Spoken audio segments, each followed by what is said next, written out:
عرشی صاحب دہلی سے پوچھتے ہیں بہت سے لوگ کیا لال مرچ سے نظر اتار سکتے ہیں؟ بہت سے لوگ قرآن و حدیث میں جو نظر اتارنے کا طریقہ ہے اس کے بدلے لال مرچ سے نظر اتارتے ہیں، کیا عمل ٹھیک ہے یا نہیں؟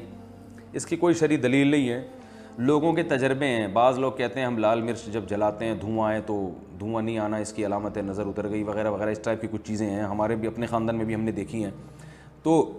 عبداللہ بن مسعود رضی اللہ تعالیٰ عنہ سے ایک روایت ہے جس کا مفہوم یہ ہے کہ بعض دفعہ شیطان نہ بچوں کو تنگ کرتا ہے، بچے روتے تو جب کوئی اس طرح کے ٹوٹکا کرتا ہے نا تو شیطان تنگ کرنا چھوڑ دیتا ہے، جس سے لوگوں کا ان ٹوٹکوں پر ایمان مضبوط ہو جائے۔ تو مجھے بھی یہ لال مرچیں کچھ اسی طرح کا کیس لگتا ہے، کیونکہ ہم نے اپنے خاندان میں دیکھا ہے وہ جلاتے تھے بچے چپ ہو جاتے تھے، ٹھیک ٹھاک ہو جاتے تھے، جب وہ نہیں کرتے تو پھر بچے روتے تھے۔ تو ہم نے میرے ماشاءاللہ اللہ نے مجھے اولاد دی ہے، میں نے کبھی ایسا نہیں کیا مرچیں جلائی ہوں، تو اللہ کا شکر ہے پھر ہمارے یعنی بچوں کے ساتھ وہ واقعات ہوتے بھی نہیں ہیں جو عام طور پہ لوگوں کے ساتھ ہو رہے ہوتے ہیں۔ تو میری ذاتی رائے ہے کہ یہ شیطانی کوئی مجھے عمل لگتا ہے، آپ ان چیزوں میں نہ پڑیں،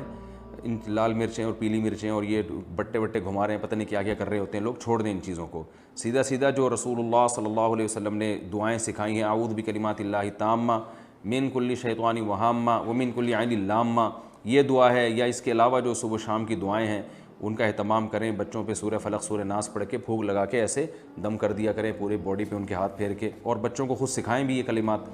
تو یہ نظر اتارنے کا طریقہ صحیح ہے۔ جو میں نے دیکھا ہے جو ان ٹوٹکوں میں پڑھتے ہیں تو نظریں بھی انہی کے بچوں کو زیادہ لگ رہی ہوتی ہیں اور وہ پریشان بھی زیادہ وہی ہو رہے ہوتے ہیں، اور پھر وہ ٹوٹکوں میں ہی لگے رہتے ہیں۔